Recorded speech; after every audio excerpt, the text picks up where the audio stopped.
To fix the clock is not showing on lock screen on Samsung Galaxy S24 Ultra, you have to make sure that the lock screen clock is not set to no clock.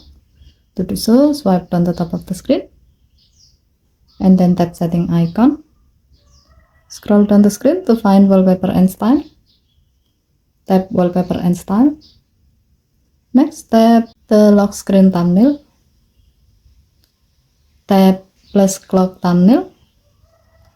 And then select the desired clock style you like to use. As the example, we will select an analog clock. Tap the button to save your selection. To see the result, go to your lock screen.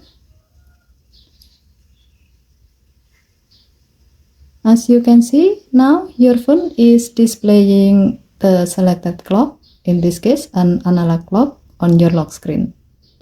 Okay, thank you for watching. Please help to like and subscribe. Have a nice day.